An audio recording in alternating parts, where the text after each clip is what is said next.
Hello दोस्तों, आपका स्वागत है हमारे प्यारे से खूबसूरत से यूट्यूब चैनल रजत चौधरी में। और हम आज आपके लिए लेकर आए हैं मैथ्स इंपॉर्टेंट क्वेश्चन का शॉर्ट ट्रिक का पार्ट 36। ये जो है पार्ट 36 है। अगर मेरा पार्ट वाइज वीडियो नहीं देख रहे हैं तो प्लेलिस्ट में जाकर वहाँ से मेरा पार्ट वाइज वीडियो देखना शुरू कर दीजिए, क्योंकि मैं केवल उसी प्रकार के क्वेश्चनों को कराता हूँ जो एग्जाम में बहुत बार पूछे गए ही क्वेश्चन है। क्वेश्चन नंबर 1 क्या बोला है?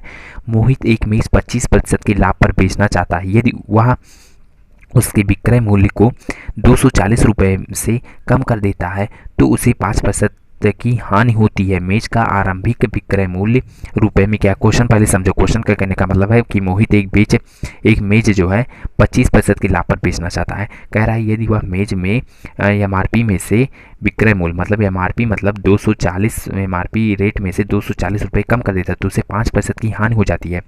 तो कह रहा है मेज का आरंभिक मतलब प्रारंभिक विक्रय मूल्य मतलब एमआरपी क्या था, ये आपको बताना है रुपए में। देखो, तो कुछ करने की आवश्यकता नहीं। देखो 25% के लाभ पर बेच रहा है ना, तो लाभ हो रहा है। तो लाभ को मैं पहले भी कहूँ, अब भी कह रहा हूँ कि इस लाभ को 100% में से जोड़ के लिखते हैं तो हो कितना रहा है 125%। और हानि को 100% में से घटा के लिखते हैं तो 100 में से 5% चल जाएगा, बचेगा कितना 95%। कितना बचेगा 95%। अब देखो 125 और 95% में अंतर कितने का हो रहा है, घट कितना रहा है?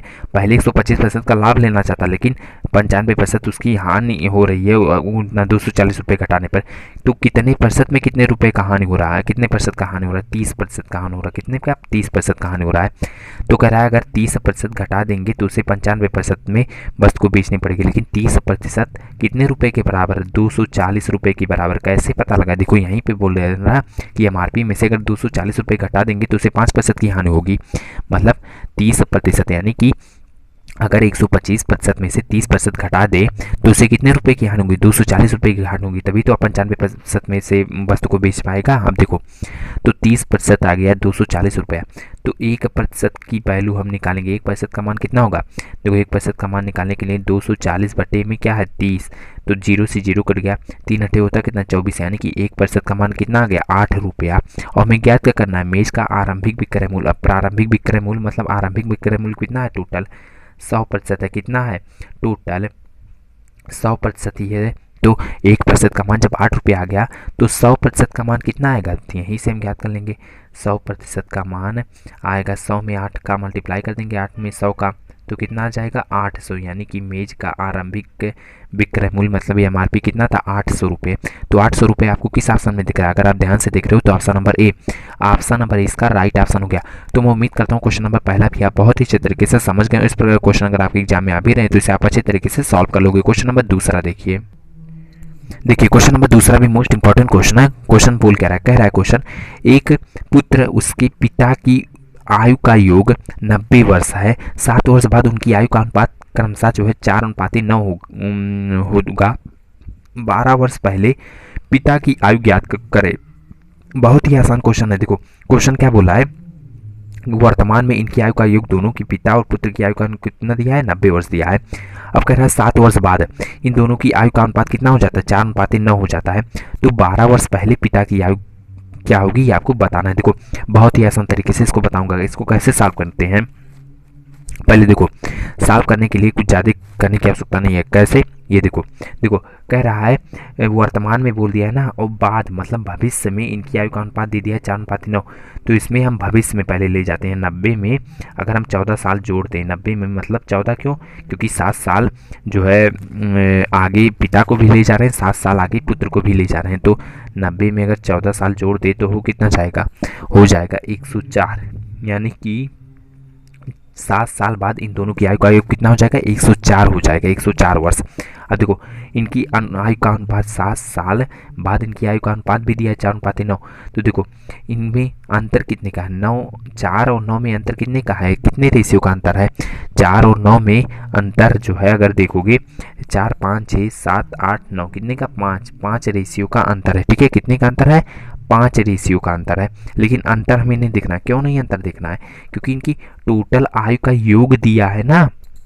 देखो समझो यहीं पे बात, टोटल इनकी आयु का योग दिया है मतलब अनुपात में भी अगर देखो अनुपात का योग कितना दिया है 104। 7 साल बाद इनकी टोटल अनुपात का योग कितना दिया है 104 वर्ष। दोनों माता कह रहे हैं सॉरी, पिता और पुत्र की आयु का योग। ठीक है, अब देखो क्या करेंगे, पुत्र और पिता की अनुपात को हम जोड़ लेंगे तो वो कितना जाएगा, 9 और 4 कितना हो जाएगा 13, यानी कि मतलब क्या हुआ, 13 रेशियो का मान कितना दिया है, 104 वर्ष दिया है। तो एक रेशियो का मान कितना होगा, 13 में 104 में 13 से भाग कर देंगे, कितनी बार में जाएगा, 104 में 13 से अगर आप भाग करोगे तो कितनी बार में जाएगा, 8, 13 8 होता है 104, ठीक है, 13 8 कितना होता है 104, यानी कि एक रेशियो का मान हो गया 8 वर्ष। अब देखो, अब यहाँ से हमें एक रेशियो का मान पता चल गया, अब ज़्यादा में कुछ करने की आवश्यकता नहीं है। अब किसकी आयु पूछ रहा है, तो कह रहा है पहले पिता की आयु ज्ञात करें, 12 वर्ष पहले पिता की आयु। देखो तो पिता का रेशियो कितना है, 9 वर्ष, तो एक रेशियो का मान 8 वर्ष, तो पिता की रेशियो कितना 9 वर्ष, तो 9 8 9 होता कितना 72, यानी कि 7 वर्ष बाद पिता की आयु कितनी हो जाएगी, 72 वर्ष हो जाएगी। अब देखो, अब इसको क्या करेंगे, 7 वर्ष प्रेजेंट में ले जाने के लिए इसको 7 वर्ष 72 में से 7 वर्ष घटाएंगे, तब ये प्रेजेंट में जाएंगे, और प्रेजेंट में जाएंगे तो 12 वर्ष पहले ले जाने के लिए इसमें 12 और घटाएंगे, तब ये 12 वर्ष पहले जाएंगे, तब हमें इनकी पिता की आयु मिलेगी।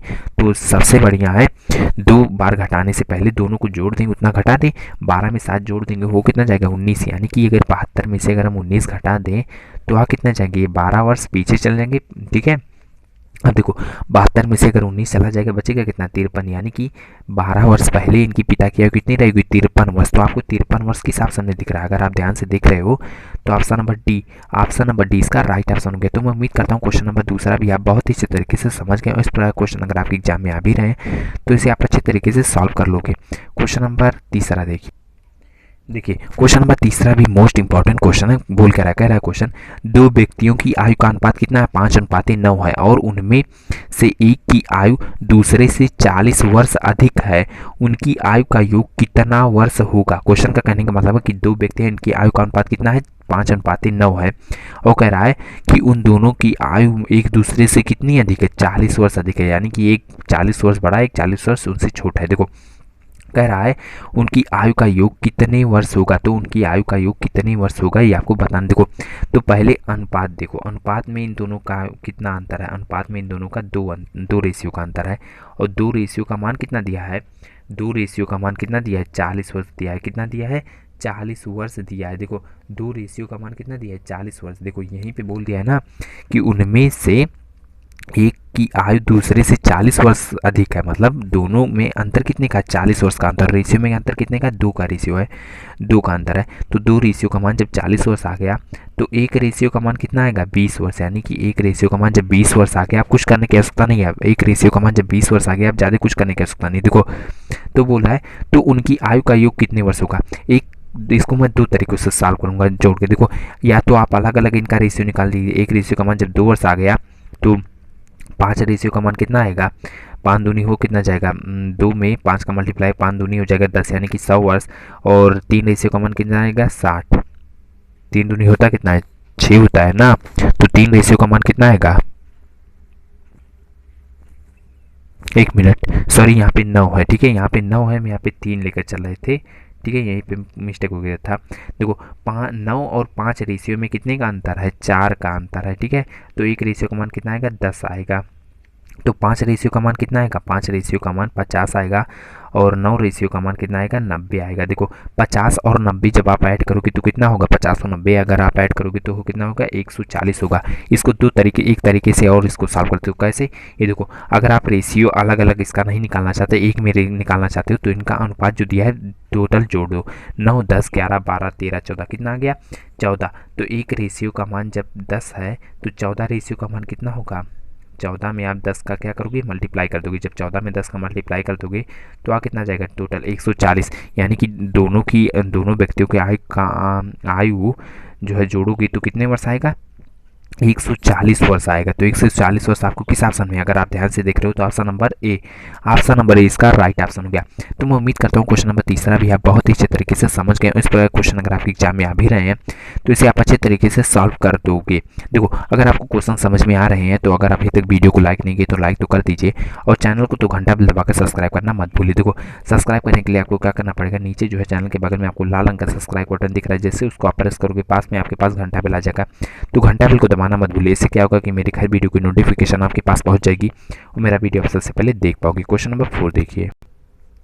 देखिए क्वेश्चन नंबर 4 भी मोस्ट इंपॉर्टेंट क्वेश्चन है। बोल क्या रहा है, कह रहा है एक चिड़ियाघर में मोर और चीता है। यदि उनके सिरों की संख्या 400 और पैरों की संख्या 1160 है तो चिड़ियाघर में चीतों की संख्या ज्ञात कीजिए। चीता मतलब पशु है और मोर मतलब कोई पक्षी है, ठीक है। अब देखो उनका टोटल सिर कितना दिया है, 400, यानी कि मोर और चीता मिलाकर संख्या कितनी है, 400, और 4 पैरों की संख्या कितनी है, 1160। देखो इसमें कुछ नहीं करना है। 4 पैरों के लिए एक फार्मूला होता है, कौन सा फार्मूला होता है, L/2 माइनस में H। L मतलब लेंथ है, N मतलब लेग, लेग मतलब पैर, अपन में 2 माइनस में हेड मतलब सिर होता है। देखो लेंथ कितना दिया है, 1160 दिया है, अपान में 2 माइनस में हेड कितना दिया है, 400 दिया है। देखो 2 से इसको काटेंगे, 2 पचे होता है 10 और यहाँ पे 2 अट्ठे होता है 16, जीरो, यानी कि 580। 580 में से 400 घटाएंगे तो आ कितना जाएगा, 580 में से 400 अगर घटाओगे तो कितना आएगा, 180 आएगा। कितना आएगा, 180 आएगा। कितना आएगा, 180, यानी कि 4 पैरों वाले चीतों की संख्या कितनी है, 180 है। अब मोरों की संख्या में पूछ रहा है ना, एक मिनट, चिड़ियाघर में चीतों की संख्या ज्ञात कीजिए। देखो मोरों की संख्या नहीं पूछता, अगर मोरों की संख्या पूछता तो क्या करते, 400 में से 180 क्या करते, घटा देते। तो 180 अगर घटा देते तो आ कितना जाता, आ जाता 220। कितना आ जाता, 220। तो मोरों की संख्या हो जाती 220 और चीतों की संख्या हो जाती 180। लेकिन यहाँ पे पूछ रहा है चीतों की संख्या, तो चीतों की संख्या कितनी है, 180। तो इसका मतलब हुआ ऑप्शन नंबर डी इसका राइट ऑप्शन हो गया।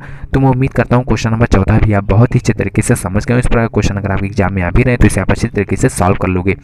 या इसका वीडियो मैथ्स इंपॉर्टेंट क्वेश्चन पे, मैथ्स इंपॉर्टेंट क्वेश्चन शॉर्ट के पार्ट 36 था। अगर क्वेश्चन समझ में आ रहा है, वीडियो अच्छा लग रहा है तो जो है वीडियो को लाइक कर दीजिए और चैनल को घंटा बेल दबाकर सब्सक्राइब करना मत भूलिएगा। धन्यवाद।